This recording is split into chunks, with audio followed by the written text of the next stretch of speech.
If you watched my last video, which was dirt cheap meals you should be making, you are missing out. But no worries, you can check it out after you're watching this video. In my last video, I made some extra brown rice and then told you that I was saving it for another recipe. Well, today I'm sharing with you that recipe. This is just an experimental recipe. Did it flop? Did it fail? Was it a success? We're about to find out.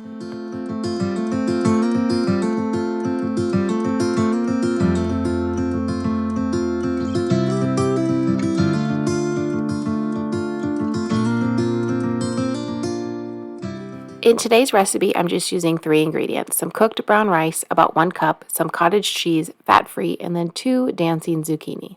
Zucchini is so much cheaper when it's in season, but I was feeling it. It was in my crisper, and I thought, you know what?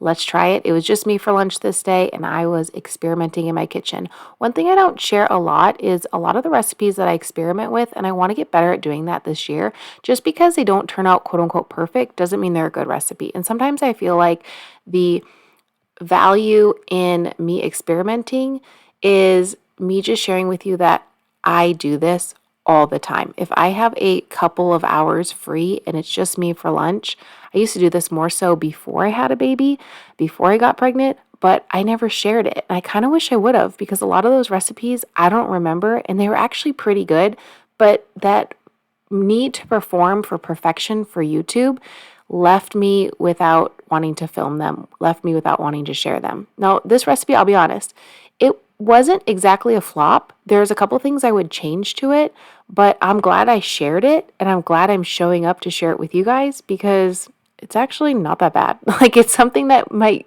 make you creative in your own kitchen. So I added half of that rice, which was about 1 cup of cooked rice. Just kind of guesstimated that, but I did decide to weigh the the cottage cheese, just to kind of get an accurate amount. You're probably thinking, why are you just using a measuring cup? Well, I would have, but I just did a ton of dishes. I made dinner for 2 families last night, so I had decided to just leave all the dishes in the sink, and then I started them early this morning, and everything was in my dishwasher. So I was kind of down to bare bones in my kitchen with all of my utensils. Anyways, I went ahead and took that brown rice, cottage cheese, a little bit of salt, a little bit of garlic powder, put them in a food processor, and just kind of wanted to see what I could come up with. The last time I did this was with my pasta fritters, and that recipe turned out golden. It's a staple. We've been doing it all the time. Every time we have pasta, which is Friday nights, I make extra pasta, and we have those fritters for lunch at least once a week. It's awesome. So I'm preheating my oven to 400 degrees and then putting some parchment paper on a baking sheet, and then just kind of putting little drops, like balls, if you will, of the mixture onto my parchment paper.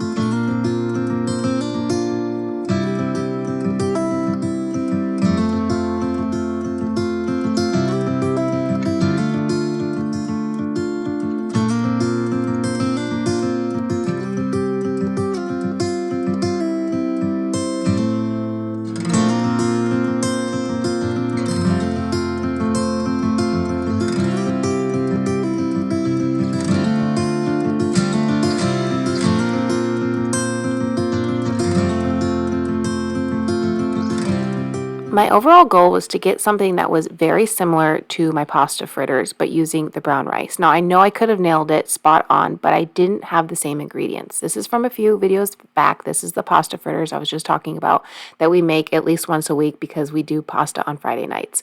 So in that recipe, there's a lot of different ingredients. I didn't have any eggs on hand. I didn't have any breadcrumbs.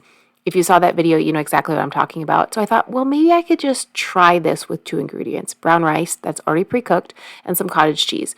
I was thinking, because it didn't have the elements of the eggs and the breadcrumbs, it would come out more like the keto cloud bread, and it was very, very close. If you don't know what I'm talking about, I'll link that video down below, along with the pasta recipe video, and you can kind of see where my mind was going.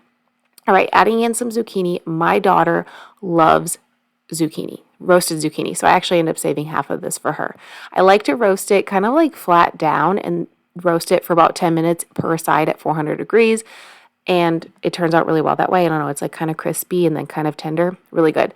If you have an air fryer, let me tell you, this would be so much faster. But I think I broke my air fryer. That's the second time in the last few years.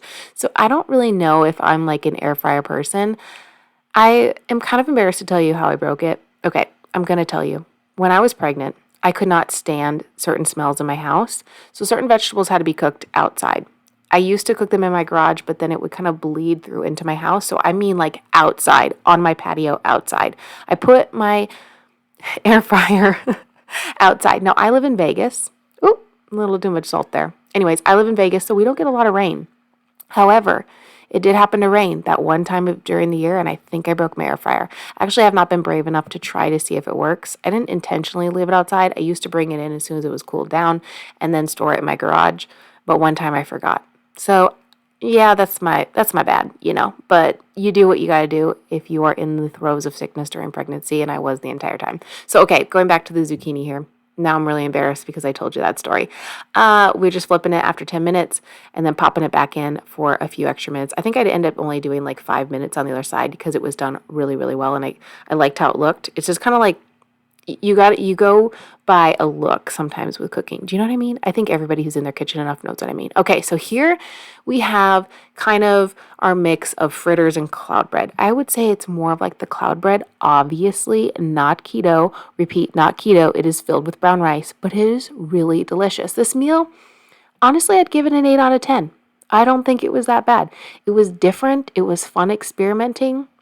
Next time I do it, I'm going to make them more like the pasta fritters, or stay tuned to the end. I'm going to kind of explain some things because I show up like with my whole face. I'm going to explain kind of what I would do. You're going to see recipes in the description box. I would super appreciate if you give this video a thumbs up for the experiment. I love bringing cheap, inexpensive meals to you guys, and sometimes experimenting is just this. It's just figuring out what I can do with leftovers, what I can do with inexpensive ingredients, and sometimes, let's just be honest, sometimes our leftovers, when we're experimenting, aren't like the best meal, but they're pretty dang good, right? Like everybody does this in their kitchen. We all experiment. I just happen to share it on the internet, not knowing who's going to click on it. But like I said, I would give this meal an 8 out of 10. It's a big meal. And for $1.20, yeah, that's a winner. All right. It's 420 calories and about 20 grams of protein. That is a complete meal right there, and it's absolutely delicious. Well, yes, I did just get done with a workout. Thank you for asking. I wanted to jump on here really quickly. I like always just showing my face, saying hi in case there's someone new. Hi, I'm so happy you're here. Hi, I'm so happy if you're returning. But I just wanted to say this recipe was just an experimental recipe. I like to do this every so often, but what you guys don't see on the other side of the screen is I don't always show these things. So today I decided to just kind of show up and show you this. If you want to check out my recipe that this kind of like turned out better, if you will, it was my pasta fritters. I will link that recipe video in the description box. So you have to do is click the down arrow, there it will be. I'm also going to type out this exact recipe so you have it. It's in the description box. I'm going to make a couple little modifications, so you're going to see the recipe posted twice. This one I would say is more like the keto cloud bread, if you will, but it's obviously not keto at all. It's high carb. I really liked it. The texture was really good. I think next time if I were to make this again, 2 changes I would make. I would spray the parchment paper like I do the cloud bread. If you have no idea what I'm talking about, I'll also link that video down below as well. It's a Valentine's video, so check that one out. Stay around on my channel if you haven't been here for a while, or if you're new here, there's tons of recipes. But I would definitely spray my parchment paper. That's the first thing I would do. And then I would blend up the rice and cottage cheese a little bit better, and then pour everything down and flatten it like I do the cloud bread. Bake it a little bit lower, maybe like 375 for 30 minutes to completely bake it. And it would be like a wrap. I think that would actually have been so much better, and then I could have put my zucchini in my wrap, maybe some tofu, treated it like I would a tortilla wrap, if you will. So I was really happy with this meal overall, but there's a couple different things that I would kind of change about it the next time I make it. So I'm telling that to you in case you want to try the way I'm going to make it next time. But definitely check out the last recipe video I just posted, which was dirt cheap meals. I posted that on Saturday if you didn't already see it. You'll see what I did with the original bout of rice that I made. Someone else commented, which I just want to remind everybody too, because this is a great thing that I used to do and I haven't done in a long time. Since brown rice takes a while to make a big batch of it and then freeze it in portions. You can use Ziploc bags, you can use reusable bags. We have freezer bags that we like to use.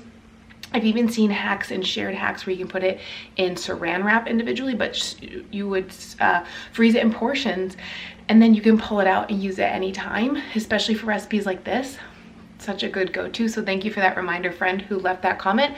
But go ahead and check out my last video. I will link that one here right at the end so you won't miss it. You can click right on over.